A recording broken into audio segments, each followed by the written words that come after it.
Me deep in my heart, he'll always just be Marty. Marty, thank you for doing this and joining me on this novel commentary for buying groceries like normal people. This was my pleasure. Absolutely. And you just did your first bit of voice acting as the character of Sergeant Angel. How was that?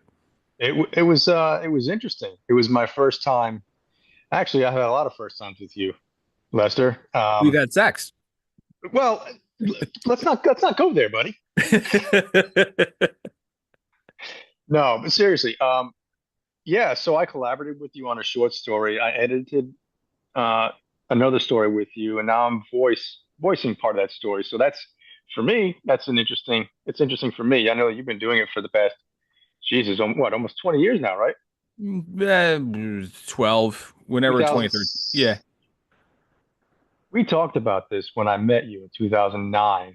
You know, you're right. I've been publishing since 2013, but I've been kind of writing all this stuff since about 2007. So yeah, it's going on 20 years. Yeah. So yeah, the pot calling the kettle black. You're getting old too, buddy. I am. I am. I'm older now because you're about 15 years older than me. And so Yep. I'm older now than you were when you met me, which is always Oh kind of wow. interesting. Yeah. Oh man. You I'll be should be 30. so much. You'd be What? 38. Yeah. I was 35 or Yeah. 6. I think 36, yeah.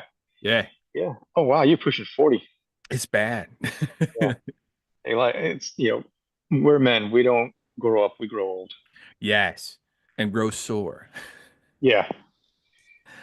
You know, I so love bringing people from the journey of life onto these projects and I for many years wanted to collaborate with you. However, you were like being a, senior NCO at a medic brigade or something. You're busy. And so like you're like, "Oh, I'm in Afghanistan. I'm in Korea. Now I'm in Texas. Now I'm in Japan." Like I can't even keep track of you half the time. Well, now I'm in Florida and I got the time. Now you got the time. Um, and I wanted to thank you for serving as an editor for buying groceries like normal people.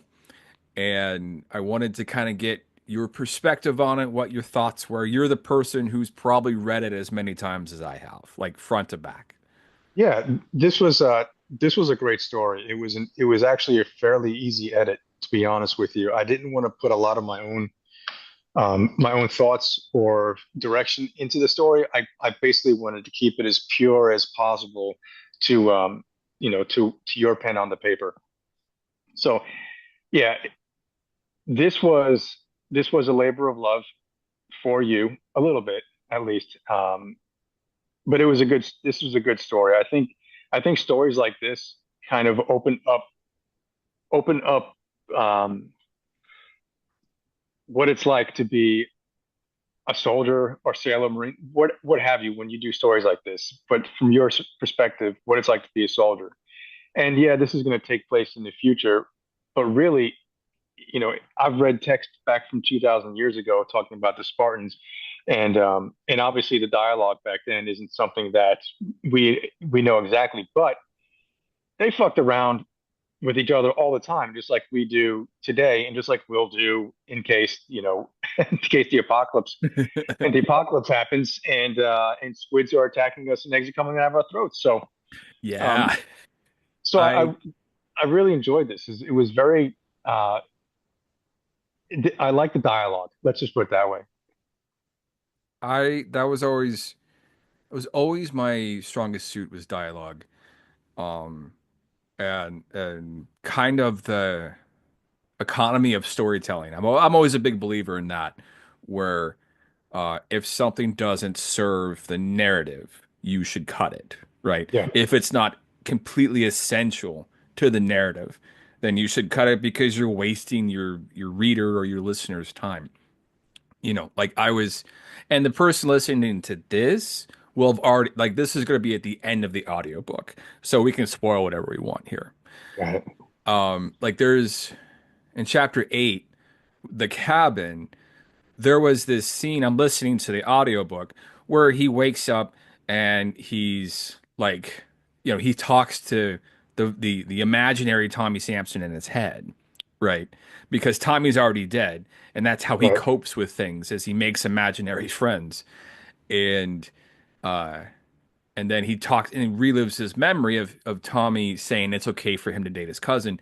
However, I'm looking at that and I'm like, I don't think that's necessary. I think that scene starts right as he's leaving, as he says, after the grocery store, I just kept running. Right.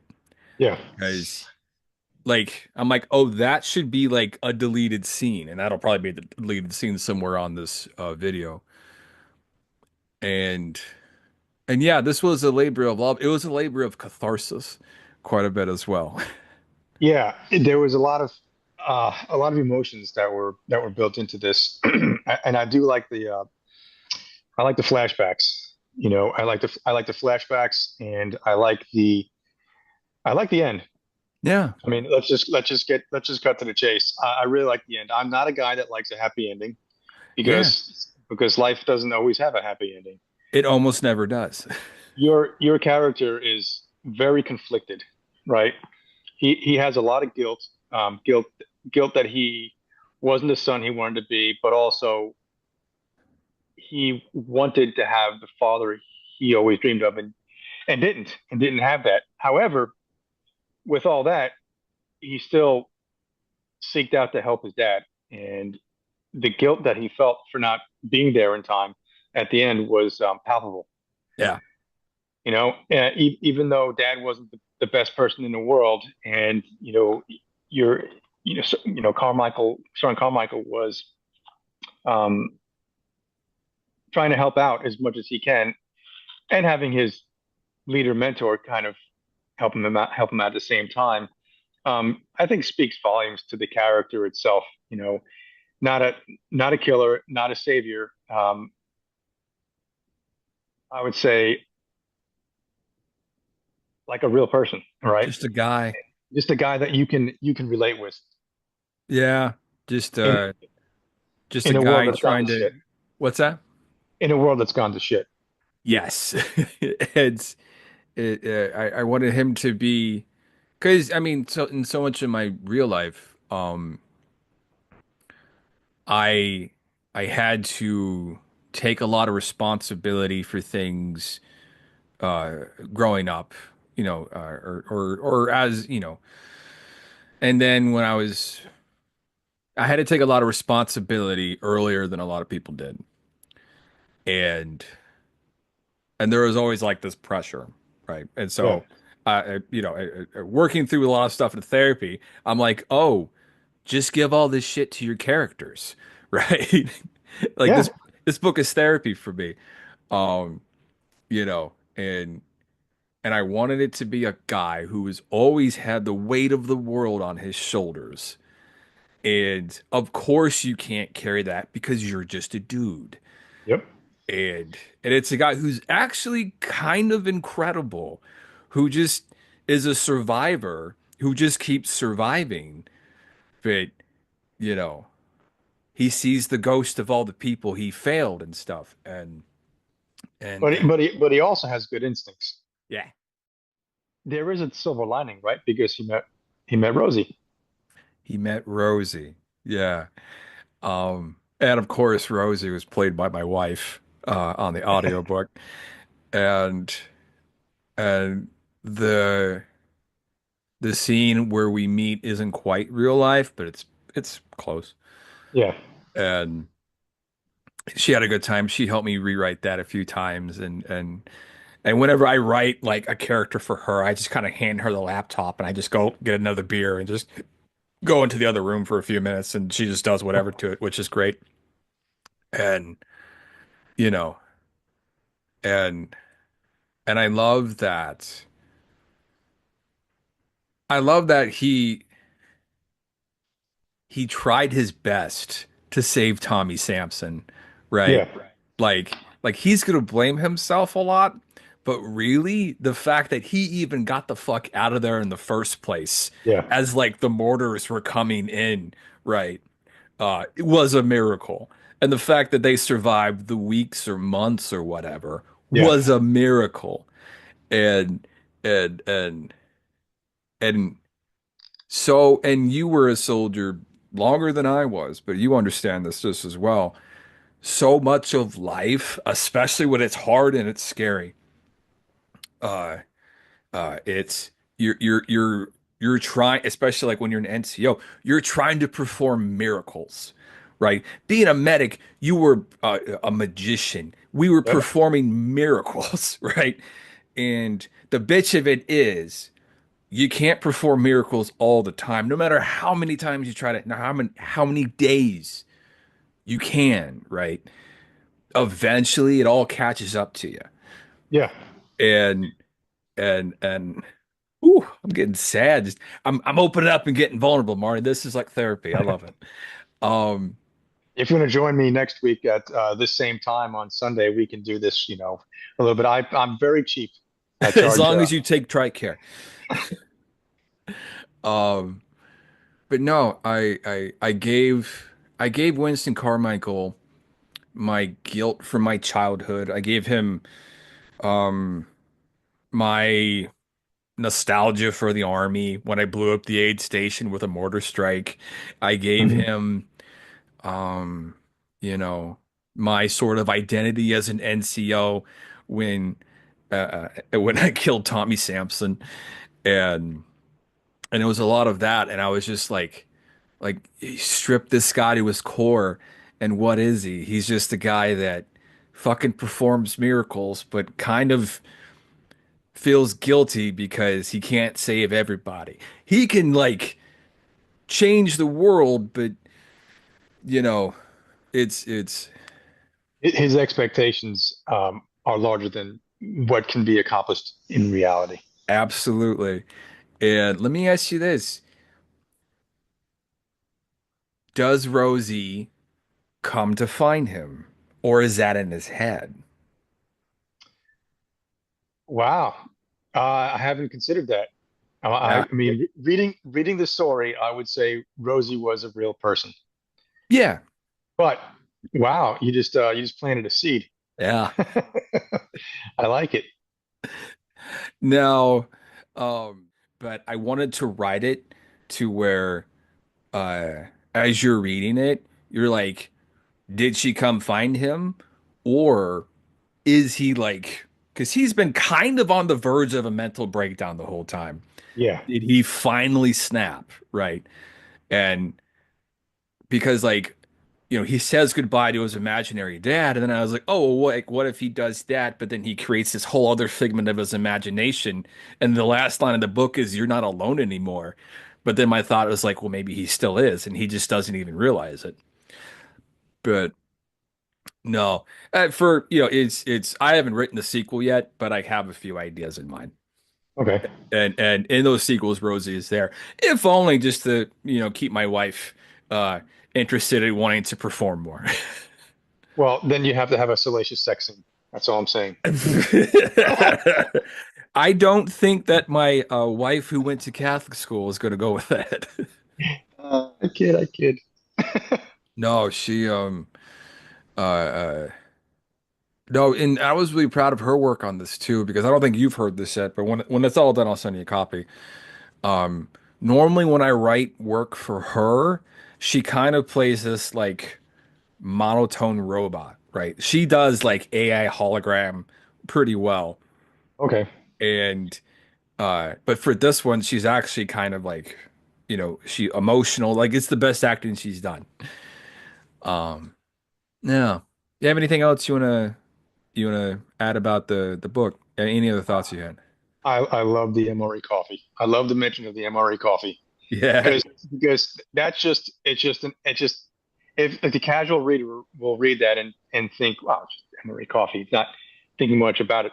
But if you're a soldier, or it doesn't matter if you're a soldier, Marine doesn't matter, and you're in the field for a long time, or on the training missions for weeks at a time, that MRE coffee is a godsend, Yes. and people don't understand that, and I think that's a little wink towards those of us who've actually been in the field. I love it. Yeah. I When I was setting up a lot of the aid station stuff, it's funny, I've been out for 5 years now. Actually more, holy shit. And I remember remembering things. I'm there. I'm like, oh fuck, how did we do that? Right? Like how did that get set up? And you know, and like in the opening scene where, the guy's got like these big black eyes and stuff, and then I'm like, oh well, maybe Carmichael thinks it's altered mental status or a concussion, or maybe he got hit in the head really hard. I don't fucking know. But I'm trying to be like, what would I say? And it took me a minute to kind of reach back to remember how to be a medic or like how to write a soap note or whatever.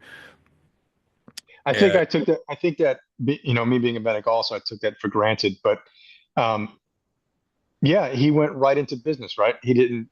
If you were just a person, a soldier that was checking on your buddy, that's not how you would have done it, right? Yeah. But you being a medic, or Carmichael being a medic, also, you kind of you go into this algorithm Yeah. as soon as you see your patient, and that's what I felt when he was assessing his patient. Yeah. And I was glad that I was glad you were the editor because I'm like, oh, if I remember something wrong, Marty can tell me. No, you did good. You did Yeah. good. I mean, yeah, of course, you could have went into a lot more detail, but you're doing a quick assessment of somebody in the field. It's how you did it is how I would have done it. So yeah, it was good. Cool. Thanks.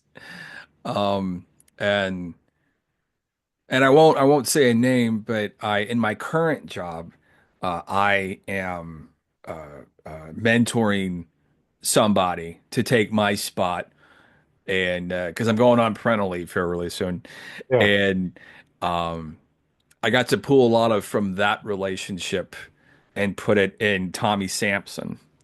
Okay. And this technician I work with, they had trouble finding their success on the team I'm on. And then I kind of pulled the technician to the side and said, "Hey, you're working with me now."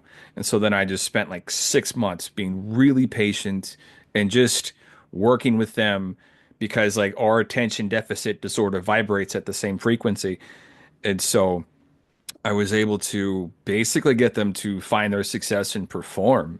And especially if someone is, and you've mentored hundreds, if not thousands of people over 30 years probably, if somebody is wanting to find success, but kind of has trouble assimilating, it's Hmm. demoralizing as fuck because, especially in a military situation or organization, because like if you can't fit in, the culture is designed to kind of ostracize the person who can't fit in.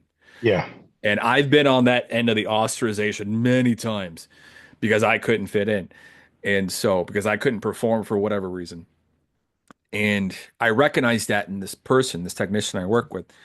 And so after working with the technician for about 6 to 8 months, like any good NCO, I've made myself redundant, which is Which fucking is what you're supposed to awesome. do. Yeah, Yeah. that's what we're supposed to do. Yeah. You know, like I'm there for like big ticket items. I'm there if something goes wrong. I'm there if there's like a question that needs 5 years of experience. But for the day-to-day shit, like not only did I train that technician, I trained that technician how to train another newer technician. And so I have two people kind of running my section for me that I used to run by myself. Yep. And I'm just kind of like on chill status a little bit until my baby comes, which is kind of nice. Del Delegating is awesome. Oh, especially if they really want to succeed and then you teach them Yep. how, and oh my God, they'll change the world, Marty. How's it feel being a mentor? Um, really good. I've it was kind of my sweet spot when I was an NCO myself. I I could take a soldier that was like a D minus F plus soldier and Hmm. turn them into like a C minus C plus soldier, right? Maybe a B minus if I was really on my game. We're like, you know, they're not going to win the Audie Murphy Award, but Yeah. also people stop fucking with them. And that was kind of the goal was like, you're being noticed right now for the wrong reasons. Let's make you invisible for the right ones. And now you got a tiny little bundle of joy coming into this world that you're going to mentor for the rest of that person's life. I'm very excited. Mm. Hope we could say that on a podcast or on a book. Absolutely. Absolutely. My wife's uncles were like, "Hey, so do you want your kid to join the military like you did?" I'm like, "Oh my God, no." Are you Hmm. serious? Listen, I did all of that, so they don't have to. They'll just have this thing called options and upward mobility. Yeah. Yeah. Two things that we did not have when we joined. Yeah, for me it was like, "Hey, I'm not homeless." Do I want to a roof and lay copper for the rest of my life? Nope. I think I'll join. I think I'll join the Marines. Maybe I'll just like grab a rock and walk into the ocean. That could work. No, but anyway, brother, anything else? No, man, this is a great experience. I want to collaborate more in the future. You will not have trouble. Yeah, I will. Yes. All right. For the Blanket Fortress of Solitude, I am Derwin, And I'm Marty. and we will see you next time. I woke up and it was quiet, peaceful. The happy sounds of a vibrant forest played in the background of the morning as I felt rested for the first time in weeks. I was lying in the bottom rack of Ambulance 87, my rifle curled in my arms. The sun peeked through the twin bullet holes in the ambulance doors. My left eye scanned the back cab. All four racks were up, two in the bottom and two in the top. My deployment backpack was directly above my head on the top rack. Next to it was a case of MREs, 7 gallons of water, and a tin of coffee. 1 gallon per person per day. That was the minimum needed for cooking, cleaning, and drinking. I went through a prepper phase during the pandemic, which seemed so silly afterward. But it turns out I wasn't wrong. I was just early. On the ground next to my head were the chaotic remnants of MRE wrappers and dirty socks separated into piles. Mine were green, Tommy's were black. The stench was the same. I sat up as quietly as I could to play What's That Smell? And the least putrid pair of socks was the winner. After I put a complete uniform on, I could feel the skin on my torso itch as I looked to the top left rack where I kept my gear. I dug through my deployment backpack and grabbed a coffee packet. Not wanting to take the time to make a cup, I just put it in my lower lip like it was Copenhagen whiskey blend long cut. It had been years since I touched tobacco. Quitting made me want to scrape my skin off with a cheese grater, but I knew what cancer looked like, not how I wanted to go.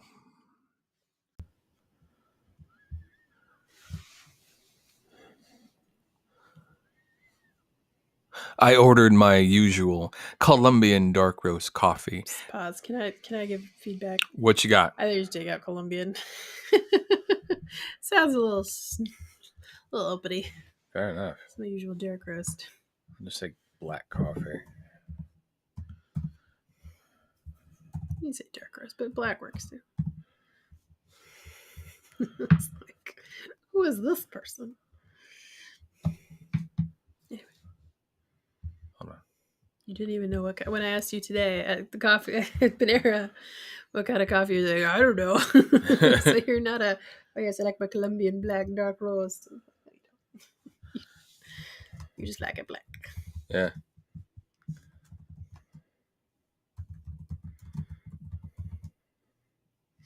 Yeah, that makes more sense. Why would he be ordering it if he's waiting for his date? Yeah. Okay. Take Maybe two. slowly instead of gently. Well, I like gently because it kind of implies there's like you can't go too fast. So does slowly. Yeah, but okay, fine. We can do slowly. What are you making love to your coffee gently? I mean, Gently feels like an odd way to describe drinking coffee. I kind of like it now. See, now you made it sound weird and kind of sexy. I like it. Okay.